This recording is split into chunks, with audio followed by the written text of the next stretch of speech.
നല്ല നല്ല പെൺകുഞ്ഞുങ്ങൾ. ഞങ്ങൾക്ക് ഒരു വീട് പോലെ ഞങ്ങൾ കഴിഞ്ഞിരുന്നു. രണ്ട് കുഞ്ഞുങ്ങളെ കണ്ണുനീര് ദൈവം കാണട്ടല്ല. ഇപ്പം നമ്മളെന്താ പറയാൻ. അവിടെ കരച്ചിൽ കേട്ടപ്പോൾ ഞാനോട് ഇനി അമ്മയ്ക്ക് എന്തെങ്കിലും ആപത്ത് പറ്റിയതായിരിക്കും. ഓടി അവിടെ ചെന്നപ്പോൾ എൻ്റെ മോള് പോടി. എന്നോട് മഞ്ജു വിളിച്ചു പറഞ്ഞു, രഞ്ജിത മരിച്ചു പോയ അമ്മച്ചി.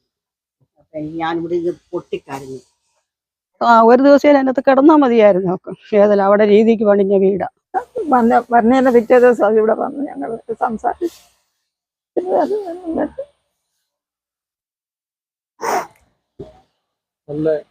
നല്ല പെൺകുഞ്ഞുങ്ങൾ.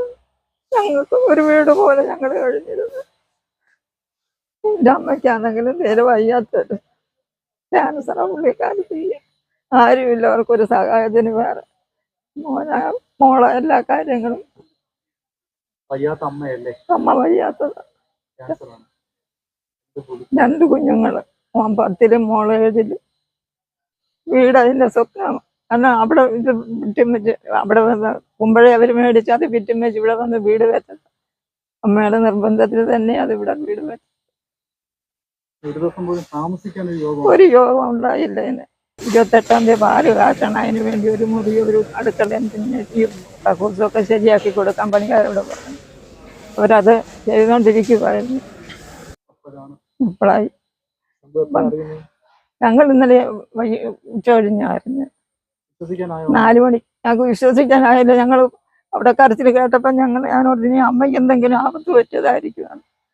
ഓടി അവിടെ ചെന്നപ്പോൾ എൻ്റെ മോള് പോടി.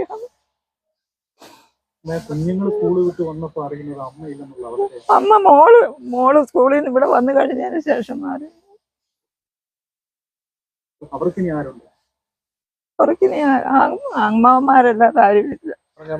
നല്ല കൊച്ചാ. പിന്നെ അതിനെ കൊണ്ട് ഒരു ദൂഷിച്ചതും പറയാനില്ല. നല്ല അമ്പൂറ്റി കൊച്ച. ആരെയും സഹായിക്കാനായാലും ആർക്കും ഉപകാരം ചെയ്യാനായാലും നല്ലൊരു കൊച്ചായിരുന്നു.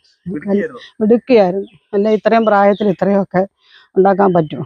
മിടുക്കിയായിരുന്നു. എന്താ പറയാ, അവർക്ക് ഇത്ര ആയുസ് ദൈവം കൊടുത്തുള്ളൂ. ഒരു ദിവസം അതിനകത്ത് കിടന്നാൽ മതിയായിരുന്നു. ഏതല്ല അവിടെ രീതിക്ക് പണിഞ്ഞ വീടാ. എന്താ പറയാ, അവർ കൊടുത്തില്ല. ഭാഗ്യം കൊടുത്തില്ല. രണ്ട് കുഞ്ഞുങ്ങളെ കണ്ണുനീര് ദൈവം കാണട്ടല്ല. ഇപ്പം നമ്മളെന്താ പറയാ. അവസാനം മിനിഞ്ഞാന്ന് കണ്ടു.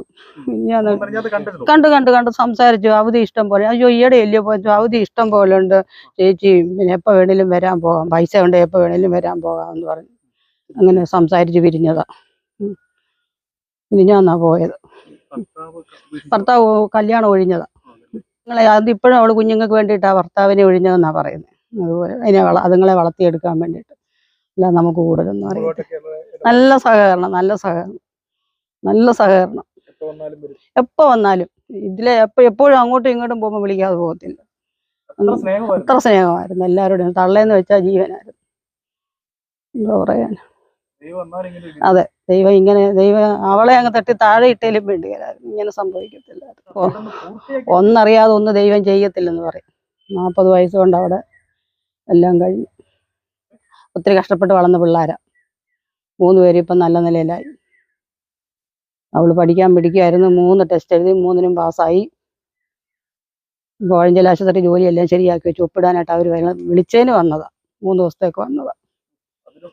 അതിങ്ങനെ ഒരു അന്ത്യത്തിലേക്ക് വരുമെന്ന് നമ്മൾ പ്രതീക്ഷിച്ചില്ല. എന്റെ മോള് ഗുജറാത്തിൽ നിന്ന് വിളിച്ചു. മൂത്ത മോള് ഗുജറാത്തില. അവള് വിളിച്ചപ്പോഴ എന്നോട് പറഞ്ഞു, അമ്മ ഇന്നടത്തെയാന്ന് ഇന്നാരാന്ന് ഞങ്ങൾ ന്യൂസ് കണ്ടുകൊണ്ടിരിക്കുക. അപ്പൊ ഞാന് പിന്നെ ഇതിലെയാന്ന്. പിന്നെ എന്നെ അപ്പുറത്തെ മഞ്ജു പറഞ്ഞു എന്നോട് കഷ്ടപ്പെട്ട് ഒരു വീട്, ഏറ്റവും വലിയ സ്വപ്നമായിരുന്നു ഒരു വീട്. അതിന് ഒരു ദിവസം താമസിക്കാൻ പോലും പറ്റിയില്ല. അന്നേരം എന്നോട് മഞ്ജു വിളിച്ചു പറഞ്ഞു, രഞ്ജിത മരിച്ചു പോയ അമ്മച്ചി.